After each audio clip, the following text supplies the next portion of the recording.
Hello friends, welcome back my YouTube channel. आज हम जानेंगे बोन मैरो के बारे में, जिन्हें हिंदी भाषा में अस्थि मज्जा या मेर कहते हैं। पहले जान लेते हैं बोन मैरो क्या है।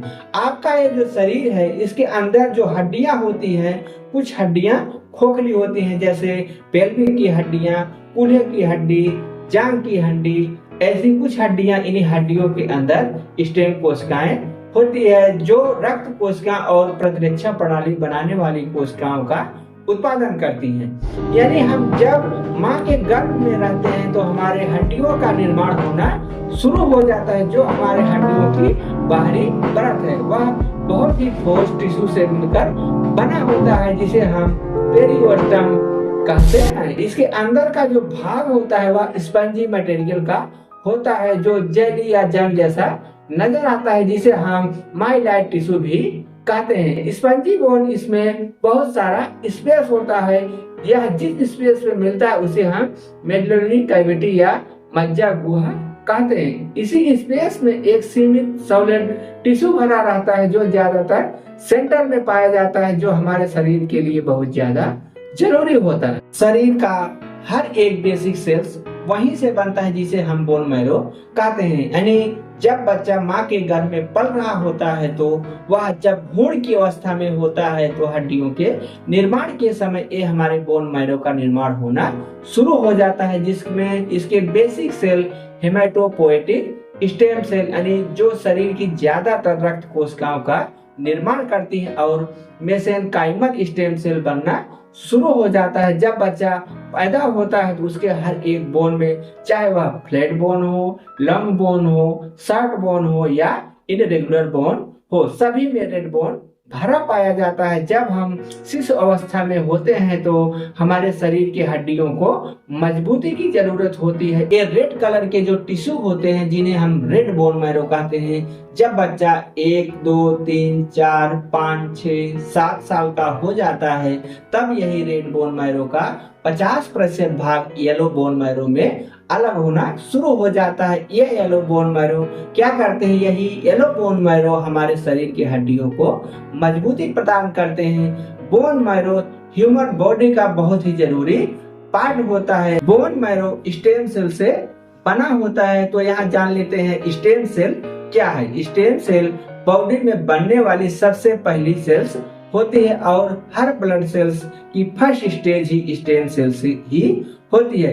इस सेल्स की खासियत यह होती है, यह बॉडी में किसी भी तरह की सेल में बदल सकती है। अब जान लेते हैं एक कितने प्रकार की होती है। बोन मैरो 2 प्रकार के होते हैं। पहला होता है रेड बोन मैरो, दूसरा होता है येलो बोन मैरो। पहले जानते हैं रेड बोन मैरो के बारे में। जब बच्चा पैदा होता है तो उसके शरीर में हर एक, जैसे हिप्स bone, thigh bone, ribs bone, यानी उसके हर एक बोन में रेड बोन मैरो ही होता है। अब ये रेड बोन क्या करता है? ये रेड बोन मैरो एक बहुत ही आवश्यक स्टेम का टिश्यू होता है, जिसे हम हेमाटोपोएटिक स्टेम सेल कहते हैं। हेमाटोपोएटिक खुद को भिन्न भिन्न करके रेड ब्लड सेल्स बनाता है, और व्हाइट ब्लड सेल्स, जिन्हें हम WBC और प्लेटलेट भी बनाता है। यानी खून का हर एक पार्ट हेमाटोपोएटिक स्टेम सेल से ही बनता है। रेड बोन मैरो से ही हमारे इम्यूनिटी के लिए जो सेल होते हैं, जो बीमारियों से लड़ने में मदद करते हैं, वो इसी स्टेम सेल से ही बनते हैं। ये एक बार मेच्योर होने के बाद ये ब्लड सेल्स बोन मैरो पे ब्लड स्प्रे में चली जाती है और बॉडी के लिए जरूरी परफॉर्म करती है, जिसमें रेड ब्लड सेल्स लंग से ऑक्सीजन लेकर उसके बाकी बॉडी पार्ट तक पहुंचाती है, और कार्बन डाइऑक्साइड को लंग तक वापस लाती है, ताकि इस वेस्ट प्रोडक्ट को सेल किया जा सके, यानी बॉडी से बाहर निकाला जा सके। इन रेड ब्लड सेल्स की वजह से रेड बोन मैरो का कलर लाल होता है। ये रेड ब्लड सेल्स लीवर और स्प्लीन के साथ मिलकर एक इम्पोर्टेंट टास्क कंप्लीट करते हैं। बात करें व्हाइट ब्लड सेल्स की, तो इनका काम बॉडी को इन्फेक्शन से बचाना होता है। इन्हें फाइटर सेल्स भी कह सकते हैं, क्योंकि ये बॉडी इम्यून सिस्टम का पार्ट होते हैं। इसलिए ब्लड स्क्रीन में फ्लू होते हुए बैक्टीरिया, वायरस और ऐसी ही बहुत फॉरेन अटैक से लड़ती हैं, और ये 2 प्रमुख स्टेम सेल से बने होते हैं। पहला होता है मेसेनकाइमल स्टेम सेल या स्ट्रोमा सेल कहते हैं। दूसरा होता है एडिपोज टिश्यू या वसा कोशिकाएं होती है। इनका काम होता है कार्टिलेज, मसल्स, फैट को डेवलप करना। प्लेटलेट का काम होता है ब्लड प्रोटीन को रोकना। इसे बॉडी का नेचुरल बाइंडिंग भी कह सकते हैं, जो खून को रोकता है। कभी कभी ब्लीडिंग होने पर खून का थक्का बना लेती है ताकि बॉडी से ज्यादा ब्लड ना बह सके। इन आरबीसी, डब्ल्यूबीसी, प्लेटलेट्स तीनों ब्लड सेल्स की प्रोडक्शन रेट बॉडी के रेंज से कंट्रोल होती है। नॉर्मल ब्लड सेल्स की रेंज एक लिमिटेड टाइम तक रहती है, इसके बाद खत्म हो जाती है। रेड ब्लड सेल्स की लाइफ टाइम लगभग 120 दिन का होता है और व्हाइट ब्लड सेल्स का लाइफ टाइम 14 से 20 दिन का होता है और प्लेटलेट्स का 7 से 10 दिन का लगभग होता है। इस बात से हमको फिक्र करने की जरूरत नहीं है, क्योंकि यह एक नेचुरल प्रोसेस है जिसमें ब्लड सेल्स अपना लाइफ टाइम पूरा करने पर डिस्ट्रॉय हो जाएंगी और नई ब्लड सेल्स उनकी जगह ले लेंगी। ये ब्लड सेल्स हमारी बॉडी में लगातार बनी रहनी चाहिए और इसके लिए पुरानी ब्लड सेल्स का न्यू ब्लड सेल्स से रिप्लेस होना जरूरी है, क्योंकि ब्लड का ये फाउंडेशन लगातार चलता रहता है और इस कार्य को पूरा करने वाला बोन मैरो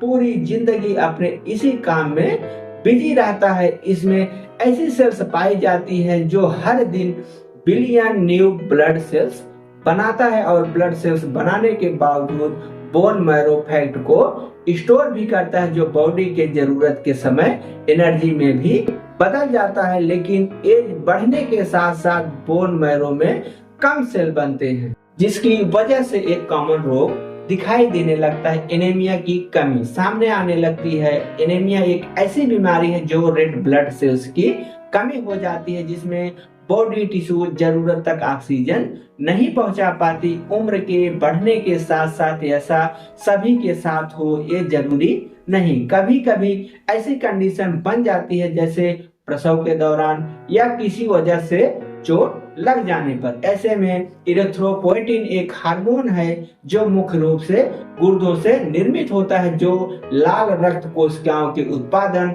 और रखरखाव को उत्तेजित करता है। ऐसी कुछ बीमारियां हैं जिसमें ये नहीं बनता या वीक रहता है, जैसे aplastic anaemia, thalassaemia, sickle cell anaemia. ये ऐसी बीमारियां हैं जिसमें बोन मैरो काम नहीं करता या ये बीमारियां जिनको होती है वह व्यक्ति बहुत ही पीड़ित रहता है। इन रोगों से जब उसके शरीर में कमजोरी आएगी तब उसको ब्लड चढ़वाना पड़ता है उस रोगी। यहाँ एक चीज और जोड़ना चाहूंगा, बोन मैरो रिप्लेस भी किया जा सकता है ट्रांसप्लांट के माध्यम से। किसी को थैलेसेमिया, अप्लास्टिक एनीमिया वो चाहे वो फैमिली से बोन मैरो खास करके भाई बहन का मिल जाता है। इसमें ब्लड ग्रुप नहीं मैच करते। इसमें एक जांच की जाती है जिसका नाम है HLA। इसका फुल फॉर्म होता है ह्यूमन ल्यूकोसाइड एंटीजन। अगर HLA जांच मैच हो जाती है तो ट्रांसप्लांट किया जा सकता है। बैक बोन में शून्य करके बोन मैरो को खींच लिया जाता है। बायोप्सी नीडल की मदद से स्टेम सेल को सेपरेट करके बॉडी में डाल दिया जाता है। कहने में बड़ा आसान है लेकिन यह बहुत महंगा प्रोसीजर है। इसमें टाइम भी बहुत लगता है। इस प्रकार इसका ट्रांसप्लांट होता है। भगवान से दुआ करूंगा कि ऐसी बीमारी भगवान किसी को ना दे। फिर मिलते हैं नेक्स्ट वीडियो में, तब तक के लिए जय हिंद, जय भारत।